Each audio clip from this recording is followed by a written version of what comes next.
Hello, we are together for Chapter 4, Bank Failures and Systematic Crisis in the World.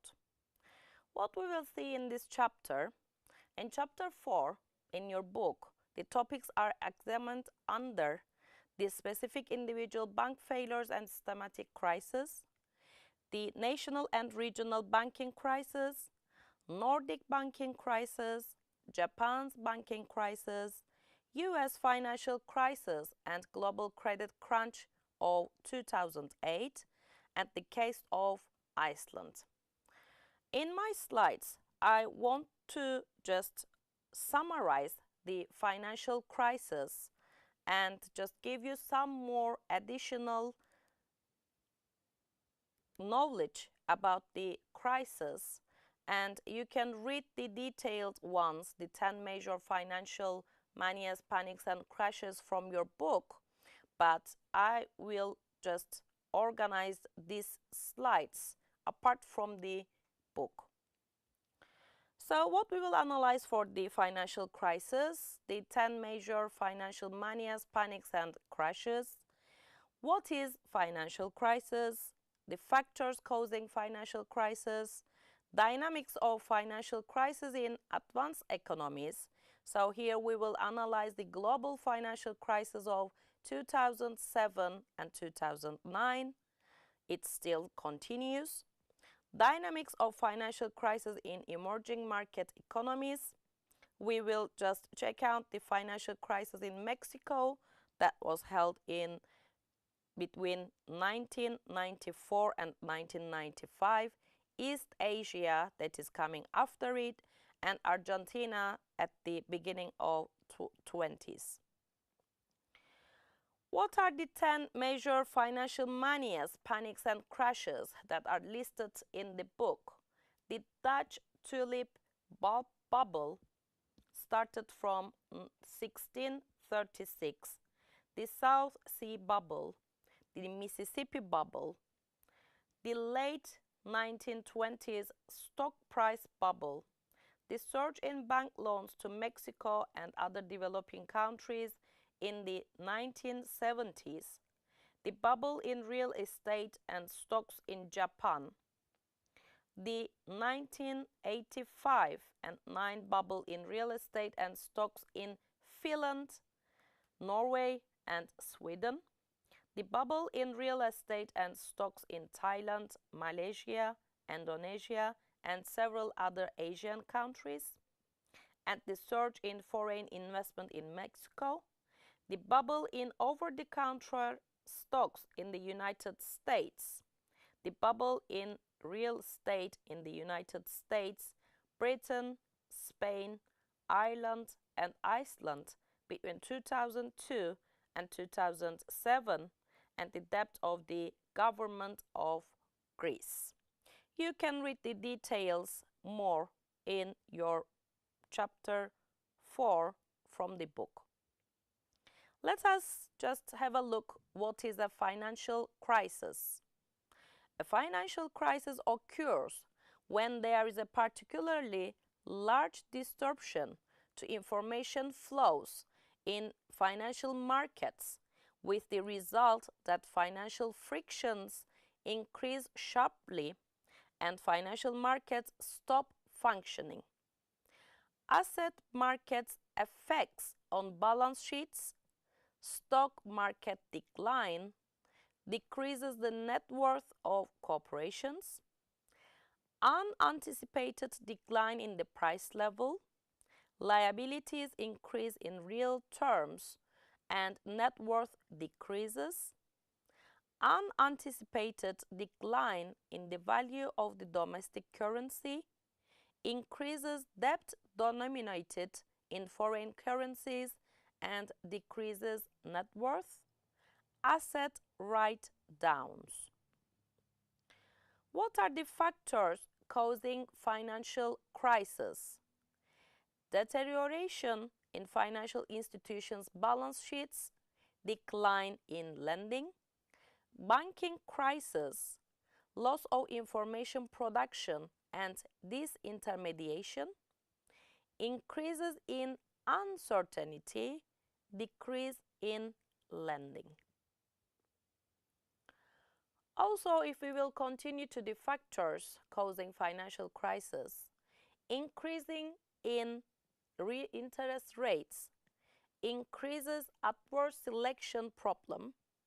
It also increases need for external funds and therefore adverse selection and moral hazard. Governmental fiscal imbalances create fears of default on government debt. Investors might pull their money out of the country. If we will look to the mother of all financial crises, we will see it was the Great Depression. So, how did a financial crisis unfold during the Great Depression and how it led to the worst economic downturn in US story? You can find it from the internet and you can find them anywhere else. Everybody knows the Great Depression and what are the effects on US history. This event was brought on by stock market crash, bank panics, continuing decline in stock prices, debt deflation. And what are the dynamics of financial crisis in advanced economies? We have 3 stages. Stage 1, initiation of financial crisis, mismanagement of financial liberalization, innovation, asset price boom and bust, spikes in interest rates, increase in uncertainty. The stage 2 was banking crisis and stage 3 debt deflation. We can give an example that the global financial crisis, which was held between 2007 and 2009. And what are the causes? Financial innovations emerged in the mortgage markets, subprime and alt-A mortgages, mortgage-backed securities, collateralized debt obligations, which we call them CDOs.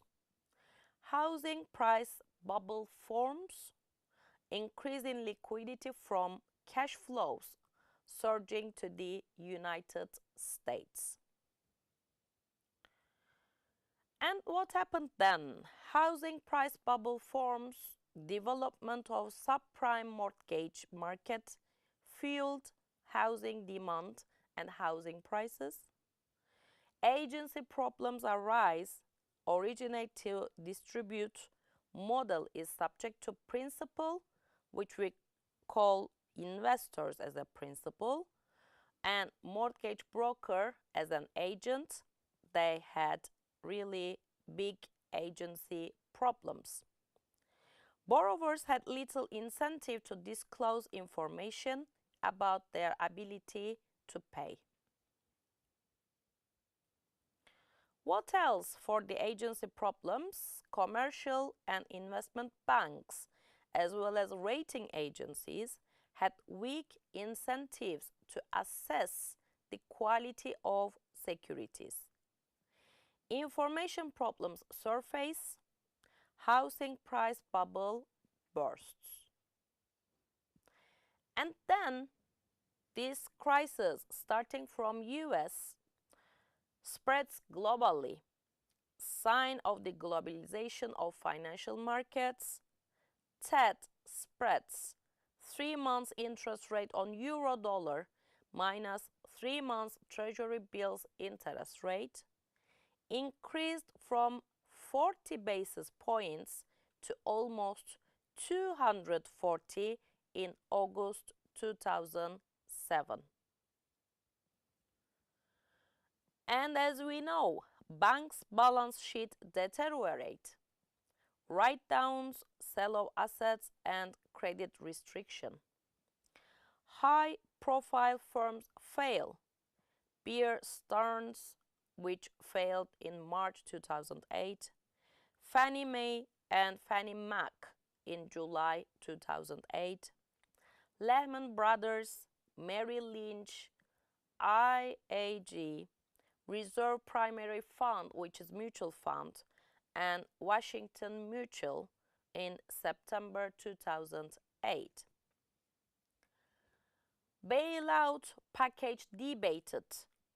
House of Representatives voted down the $700 billion bailout package on September 29, 2008.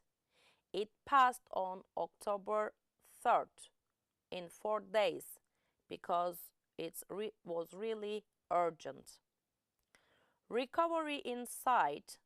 Congress approved a $787 billion economic stimulus plan on February 13, 2009.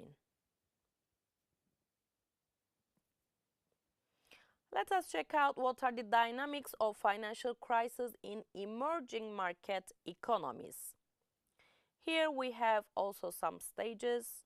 Stage 1, initiation of financial crisis. Path 1, mismanagement of financial liberalization and globalization, like the stage in advanced economies. Weak supervision and lack of expertise leads to a lending boom. Domestic banks borrow from foreign banks, which they stack later. Fixed exchange rates give a sense of lower risk.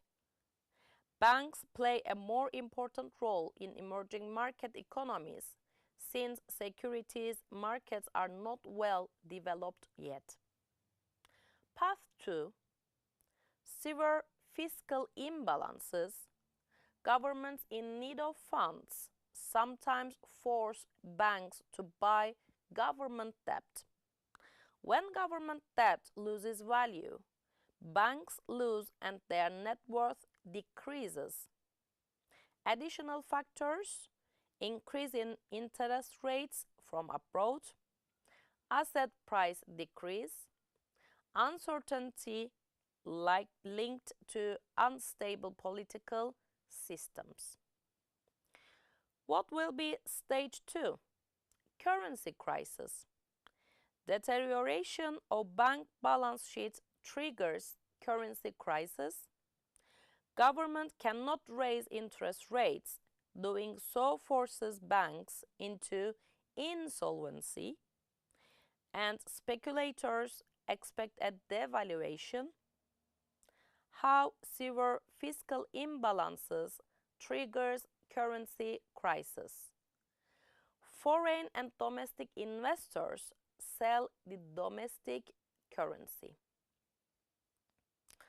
If we analyze stage 3, the dynamics of financial crisis in emerging market economies, full-fledged financial crisis, the debt burden in terms of domestic currency increases, net worth decreases by this way, increase in expected and actual inflation reduces firms' cash flow, banks are more likely to fail, individuals are less to pay off their debts, value of assets fall, debt denominated in foreign currency increases, value of liabilities then increase. So these are the stages for the dynamics of financial crisis in emerging market economies. If we check out what are the financial crises in emerging markets, as we said, the one in Mexico, East Asia, and Argentina are the examples that can be given for the emerging markets. Let us just check out one by one. Mexico, financial liberalization in the early 90s. lending boom, coupled with weak supervision and lack of expertise, banks accumulated losses and their net worth declined. Rise in interest rates abroad, uncertainty increased, political instability according to that. Domestic currency devaluated on December 20, 1994. Rise in actual and expected inflation. That's how in Mexico there was a financial crisis in 1994 and 1995. For East Asia, financial liberalization in early 90s, lending boom coupled with weak supervision and lack of expertise, banks accumulated losses and their net worth declined, uncertainty increased, stock market declines and failure of prominent firms, domestic currencies devaluated by 1997, rise in actual and expected inflation. So that was how East Asia just lived the financial crisis between 1997 and 1998. The last example is from Argentina.